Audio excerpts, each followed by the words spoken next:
अस्सलाम वालेकुम दोस्तों, क्या हाल है आप सबका? उम्मीद करता हूँ कि आप सब लोग बिल्कुल खैर खैरियत में होंगे, ठीक-ठाक होंगे। अच्छा, अब बात करेंगे आज पाकिस्तान में होने वाली, लाहौर के अंदर होने वाली ट्राई सीरीज़ के हवाले से, जिसके अंदर 3 टीमें शिरकत कर रही हैं, पाकिस्तान, न्यूज़ीलैंड और साउथ अफ्रीका।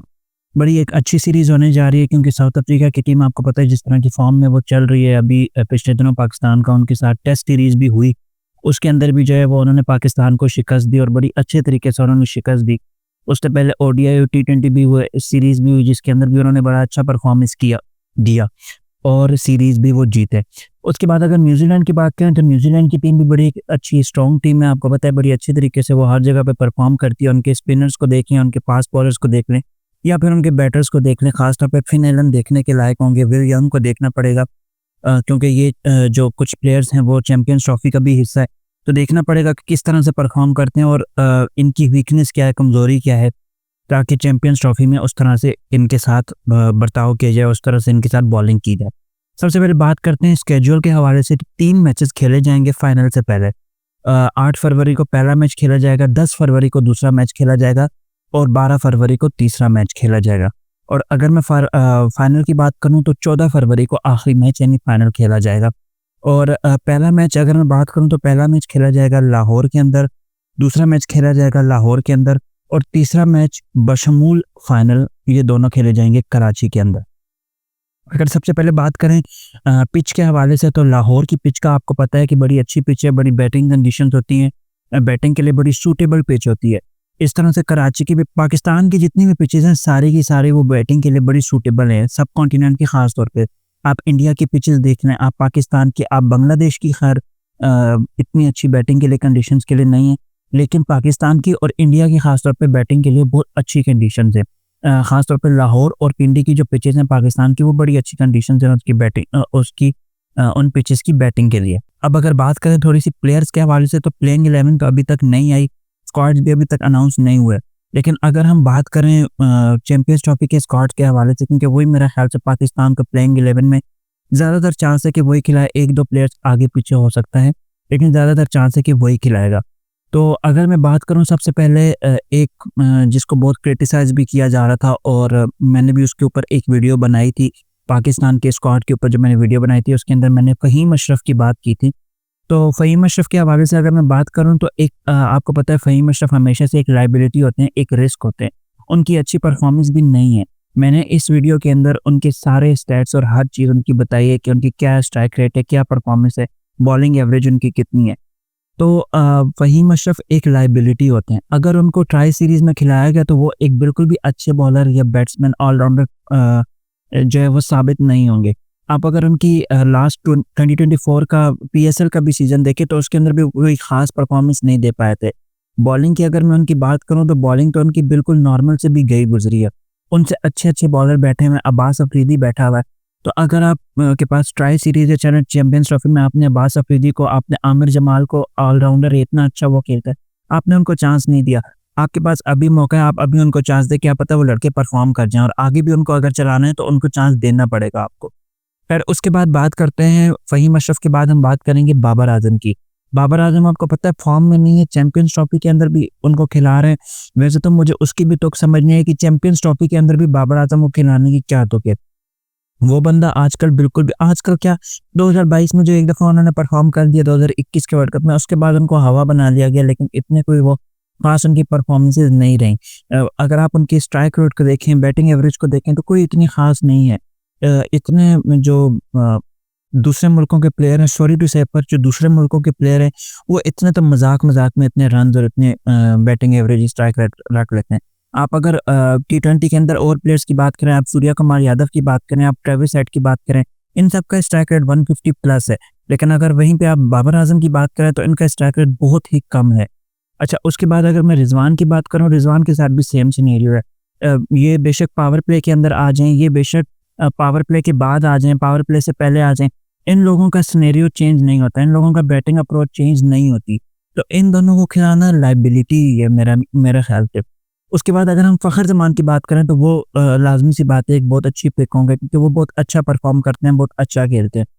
तो फ़खर ज़मान बड़ी अच्छी पिक होंगे और बड़े अच्छे तरीके से वो परफ़ॉर्म करेंगे।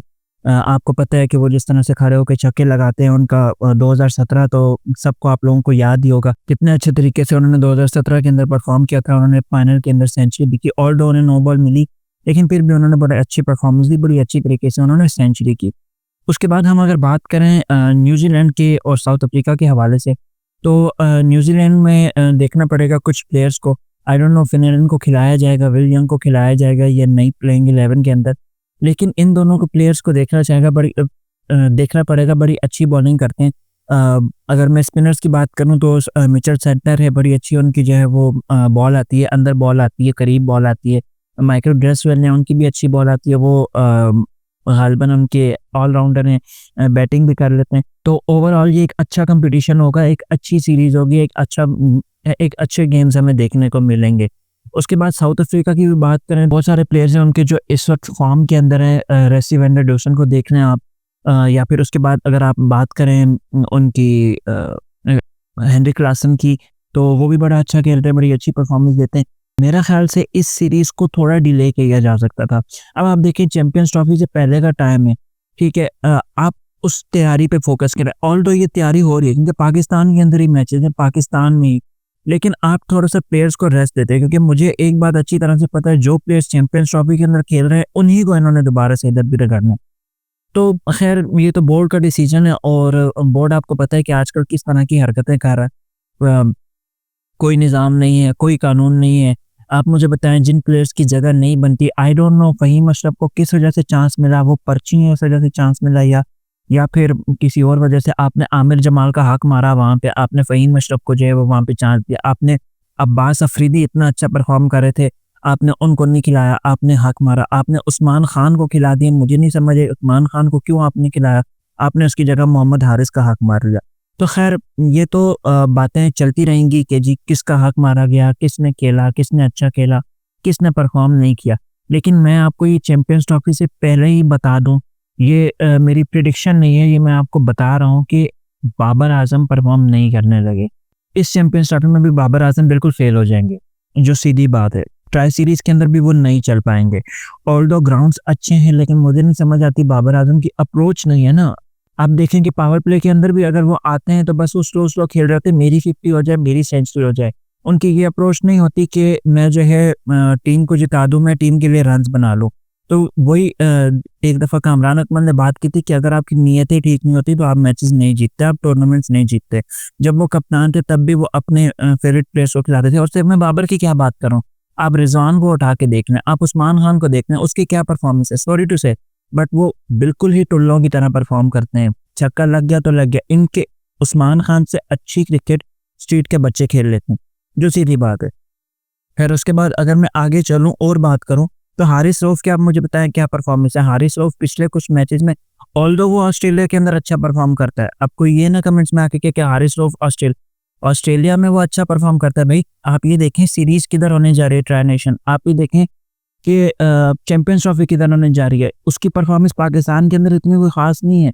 ठीक है, अच्छा बॉलर है, अच्छी परफ़ॉर्मेंस देता है, पेस बॉलर है, अच्छा पेस है उसका, बट वो मैच विनर नहीं है। आपने उसको भी डाल दिया चैंपियंस ट्रॉफ़ी के स्क्वाड के अंदर। फिर उसके बाद मैं अगर बैट्समैन की बात करूँ, आपने खुशदिल शाह को डाला है। क्यों डाला है खुशदिल शाह को? कोई वजह नहीं मुझे समझ आई। कामरान ग़ुलाम बहुत अच्छी पिक है, सऊद शकील अच्छा है, तैयब ताहिर बहुत अच्छा है, आपने मौका दिया। लेकिन आपने खुशदिल शाह को क्यों डाला है? किस वजह से? क्योंकि वो बीपीएल के अंदर परफ़ॉर्म कर रहा है। पीएसएल के अंदर तो बहुत सारे लड़के परफ़ॉर्म करते हैं। इस तरह तो पीएसएल के अंदर आपका, बीपीएल के अंदर आपका मोहम्मद हारिस भी परफ़ॉर्म करता है, आपने उसको नहीं चांस दिया। आप मोहम्मद हारिस को बिल्कुल चांसेस ही नहीं दे रहे। आपने साइम अय्यूब को चांसेस दिए, साइम अय्यूब ने परफ़ॉर्मेंस भी कोई नहीं दी, बिल्कुल बेकार चलता रहा। और उसके बाद उसने ऑस्ट्रेलिया के खिलाफ एक सेंचुरी की, दोबारा से वो चढ़ गया। मैंने उसके ऊपर एक फुल वीडियो भी बनाई थी, उसका लिंक आपको डिस्क्रिप्शन में मिल जाएगा। लेकिन उसने जो है वो ऑस्ट्रेलिया के अंदर परफ़ॉर्म किया, एक दोबारा से चढ़ गया जी, आ गया कि साइम अय्यूब ये, साइम अय्यूब वो, साइम अय्यूब इस तरह होता है। तो इस तरह से टीमें परफ़ॉर्म नहीं करती, इस तरह की टीमें मैचेज़ नहीं जीतती। आपने इस दफ़ा भी टीम बनाई है, अच्छी टीम बनाई है, लेकिन आपने जो 2 से 3 गलत पिक की हैं, ये आपको मरवाएँगी, ये आपको आगे ले जाके बहुत ही बुरा आपके साथ हशर करेंगी। तो बाद में रोने से अच्छा था कि आप पहले से इसको रिकवर कर लेते और आप किसी अच्छे बंदे को चांस देते, लेकिन आपने वो नहीं किया। आपने दोबारा से वही हरकतें करती जो आपने 2024 के वर्ल्ड कप में की थी। 2024 के वर्ल्ड देखें सिनेरियो सेम है, बंदों की शक्लें चेंज हो गई। 2024 के वर्ल्ड कप में शादाब और नवाज को कोच रहे थे, अगले वर्ल्ड कप में हम उस्मान खान और फ़हीम अशरफ को कोच रहे होंगे। फ़हीम अशरफ इतने बड़े टूर्नामेंट के लिए आप उसको सीरीज नहीं खिला रहे हो, आप उसको बड़े टूर्नामेंट चैंपियंस आपने 2023 के वर्ल्ड कप में ये गलती की, आप हसन अली को ले गए और अब आपने गलती कर दी, अब आप फ़हीम अशरफ को उठा के ले गए। तो मुझे नहीं समझ आती अप्रोच किधर है, हम किस अप्रोच से खेलते हैं। आप इंडिया या ऑस्ट्रेलिया जो बड़ी 2 टीमें मैं इंडिया और ऑस्ट्रेलिया की बात करता हूँ, तो इसलिए करता हूँ क्योंकि वो इस वक़्त क्रिकेट के जायंट्स हैं, जो सीधी बात है। तो आप उन 2 की टीमों को देखें, उन्होंने ABC टीमें बनाई हुई हैं। अभी जो चैंपियंस ट्रॉफी का उनका स्क्वाड है, उनका चैंपियंस ट्रॉफी स्क्वाड में से एक बंदा भी नहीं है जिसने ये पीछे अभी इंग्लैंड के साथ सीरीज खेली हो, फिर भी उन्होंने जो है वो इंग्लैंड को हरा दिया 4-1 पे। क्यों हराया? उनके पास प्लेयर है, प्लेयर हमारे पास भी बहुत है। आप डोमेस्टिक के अंदर जाएँ, आप यासिर शाह को मौका नहीं देते। यासिर शाह कितना अच्छा प्लेयर है, आप उसको मौका नहीं देते। आपने मतलब बिल्कुल ही सोच के रखा हुआ है कि ये जो 3-4 बड़े नाम हैं, इनको तो हमने खिलाना है। बेशक ये हराएँ, जिताएँ, वर्ल्ड कप इन्होंने हरा दिए, चैंपियंस ट्रॉफी वर्ल्ड कप इन्होंने हरा दिया, एशिया कप इन्होंने हरा दिए, बेड़ा गर्क कर दिया, हमें नहीं फ़र्क पड़ता। भई हमें तो नाम चाहिए ना, हमें तो बाबर चाहिए, हमें तो रिज़वान चाहिए, शाहीन चाहिए।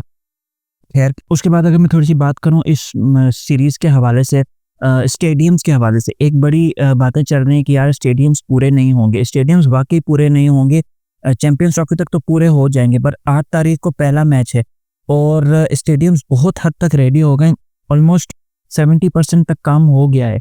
लेकिन जो बाकी 30% है ये आपके गले पड़ जाएगा। आप ये देखें कि कज़ाफ़ी स्टेडियम में आपने जो है वो मैचेस करवाने हैं। तो गद्दाफ़ी स्टेडियम के अंदर आप मैचेस करवाएँगे, तो आप किस तरह से मैचेस करवाएँगे अगर स्टेडियम ही नहीं पूरे होंगे? और जब स्टेडियम पूरे नहीं होंगे, आप मैचेस डिले करेंगे या पोस्टपोन करेंगे या कैंसल करेंगे, तो बाहर मुल्कों को हमारी क्या रेपुटेशन जाएगी? ख़ास तौर पे ICC के अंदर जो जय शाह साहब बैठे हैं, वो तो किसी मौके की तलाश में बैठे हैं कि भईजान मैं इनसे किसी तरह से टूर्नामेंट ले लूँ और आइंदा इनके पास कोई मेज़बानी ना जाए। तो आप उनको क्या पैगाम देंगे? तो हमारी जो इस वक़्त मैनेजमेंट है, हमारा जो बोर्ड है, उसको सोचना चाहिए। ऑल्दो इसके ऊपर भी मैं एक पूरी वीडियो बनाऊँगा कि मोहसिन नकवी को चेयरमैन क्यों बनाया गया है और वो किस लिए आए हैं।